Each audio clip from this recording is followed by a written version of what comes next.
What up, what up? Winbush here, and today I'm excited to show you guys how to use Wetmaps from X-Particles inside of Cinema 4D using the Redshift render. So without further ado, let's get right into it. Okay, so I have Cinema 4D open. I'm actually going to get started by making this a Redshift render. So I'm going to come over to my render settings, come down to Redshift, and then I'm just going to turn off the Force Enable IPR. I can bring up my samples to 32, nothing too crazy. Okay, so from here, I'm going to come over to Quixel Bridge. I'm coming under the free tab, and I'm just going to grab one of these free assets here, which I'll use the broken wall because I can have like a spray paint going across the wall. So I just want to make sure my settings are right. Over here on the right hand side, I see texture resolution. I'm going to go with 4K. I'm going to do PNG, FBX, and for the mesh LOD, I'm going to just do LOD 1. Click export. And it looks like it's successful. Let me check it out. Yep, it's already in Cinema 4D. And if you can see here in the upper right hand side on my geometry, I have my material already ready, set, and ready to go. If I double click on my material here, bring up my shader graph, you can see all the nodes are connected to where they need to be. Okay, so I'm going to start this off by, let me start by setting up my particle system first, and then I'll show you guys how to use the vertex maps with the wet maps. So I'm going to come over here. I'm just going to make a XP system. I'm going to take my emitter and drag this out a little bit.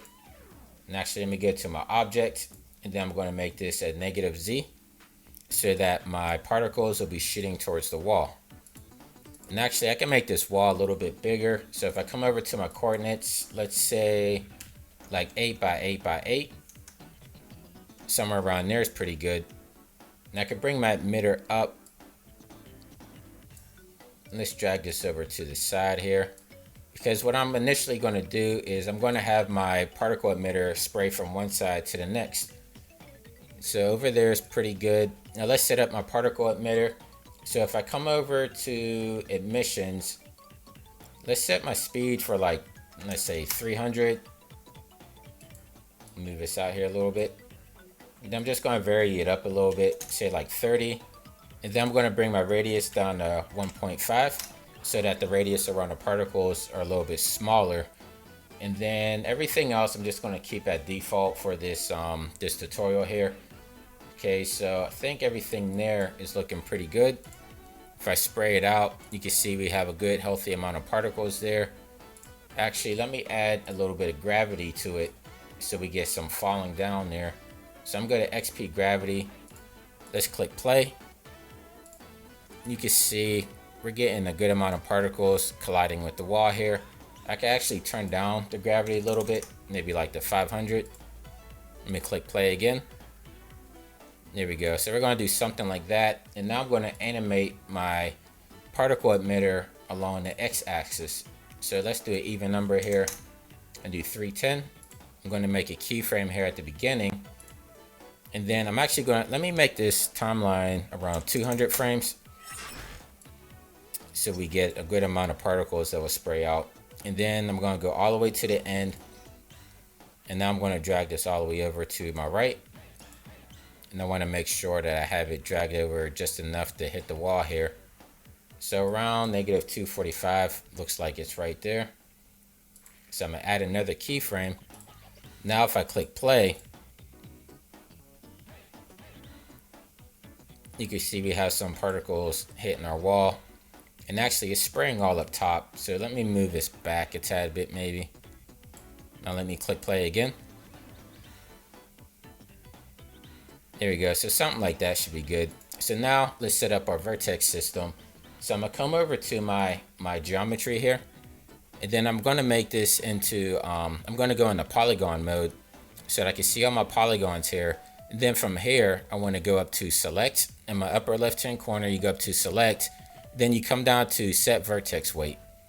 And then you're going to come up with this menu here that says set vertex weight. You want to set everything at 0%. Just leave everything at default. So 0%, and then mode we're going to leave at set and click OK. So now we have a vertex map on our geometry. And then the next step from here is to come over to tags. And then I come down to X particle tags, and I'm going to add an XP wet map. And so everything in here I could leave at default, but down here where it says vertex map out, let's drag our vertex map in here. And then let me hold down the shift key and hit sources. And that's going to allow us to see both of our tabs here at the same time. And under, actually, let me go to sources so you can see what it looks like by itself. So if I click on sources, you can see it says particles, in which we'll add our emitter into this here. So if I hold down shift and click general, we can see everything at once. And everything here looks fine. So for the wetness, for a fade, I'll actually show you what all this stuff does here in a little bit. But if you ever want to see more in depth, just make sure you click on this question mark here, and that will take you to the Insidium site, and it gives you a complete breakdown of what each one of these attributes will do. So let me click on my vertex map here. And now let me click play. And we don't have any interaction here. So let me see if I have everything set up correctly. Oh, you know what? I forgot one last thing. Under general, where it says render only, you want to click this off. So now let me click back on my vertex map and let me play this again. Let me zoom in here a little bit. So now you're seeing everywhere that the particles are colliding with the wall, it's actually leaving a vertex trail along there. And what's cool is as the particles are getting older, as the actual vertex head is getting older, you can see we're starting to get some fade here, as if you would have like water hitting the wall or spray paint, you know how it fades over time. And you can actually control all the settings here in the XP wet map. So you have your fade. I'm just going to leave everything at default, but you know, if you raise up your fade, it's going to take a little bit longer for it to fade, and you can actually have your wetness be a little bit more wet, etc. So play around with those and see what's good for you. So let me go back to the beginning here. Looks like we have a good trail going along our wall here. So the next step will be to see how we could get this to interact with Redshift to be able to bring in like any type of materials that we want go along this trail. It's just easier for me to show. So let me open up my material shader graph here. So my shader graph window, I have my albedo here. And this is basically, if I go to my render view, that's what this is here. So this is our texture that's over top of our whole geometry. So let me go and come over to materials, go to material blender and drag this over here. And then I'm going to actually double click where it says diffuse color to disconnect that node. And I'm going to take my albedo texture over to my material blender and make it my base material. And then my material blender here, I'm going to drag this over to my RS material and make it my diffuse color. So base properties, diffuse, and then go to diffuse color. And now that's going to pipe it back in. So if I come back to my render view, click render again. Okay, so everything is going as it should be. So now what I want to do is I'm going to add in a texture. And what I made in Photoshop is just this green texture here. Nothing too fancy, but I figured like a neon green will show up against the wall so you guys can see exactly what's happening. So I'm just going to drag my green PNG into my shader graph here. Let me close this out. And then I'm going to add this to my material blender, my RS material blender, and I'm going to make it a layer color. And then I'm going to go back to material. Actually, let me add my vertex map first. So on my left hand side here, I'm going to go over to utilities and then come down to attributes. And as you can see here, we have a node called vertex attribute. So I'm going to drag this into my window here. Let me move my window over a little bit here. So I'm going to take this vertex attribute and I'm going to take the out color and bring it into my green PNG that I just dragged in here. And then for adjustment, I want to go to color multiplier. And then if I click back on my vertex attribute, you see over here on the right hand side, it says attribute name. I'm going to take my vertex from my geometry, left click and drag that into here. And then for my default color, I'm just going to make this white.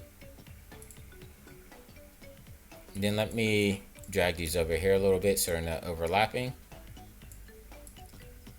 And then let me go to my render view and let's see if we have anything happening here.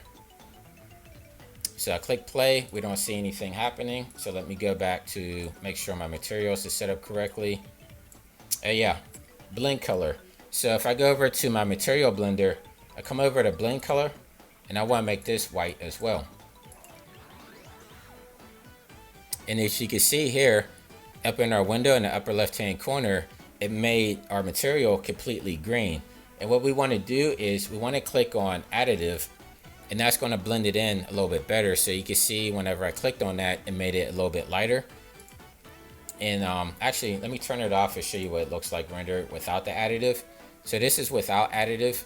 If I click render, you're just going to see the streak that happened from our vertex map. But if I go back and I click additive, and now let me click play. So now you can see it's actually blending it along our material, and it looks a little bit older here on the left hand side and looks fresher on the right hand side. So it looks like we actually put a spray can across this material here. And so basically that's it for how to get your wet maps to work with Redshift inside of Cinema 4D. We can light this a little bit better if we want to. We can add a dome light. So if I come over to dome light, let me go to general. Let me add an HDR in here. Let me do this water bucket trail. See what this one looks like. So I go back to my render window. Click render. Yeah, so with the lighting and everything, it looks a lot better. And so basically, yeah, you have a whole plethora of different ways that you can use wet maps with X-Particles. Like if you're doing a fluid simulation going across the rocks, you can actually make the trail look a little bit darker in those areas if water would be. You could do this spray can example like you have here. I mean, there's a whole plethora of different ways you could use this. Hopefully this helped you guys out. This is one of those things that add that little bit of detail to your scene to really make it pop and look more realistic. You know, if you're working on some type of river scene, this will add the wet maps along the side there on the banks to really make that scene pop for you. And so if this does help you out, make sure you leave a comment down below. And until next video, keep creating. I'll see you next time. Click that subscribe button. Take care.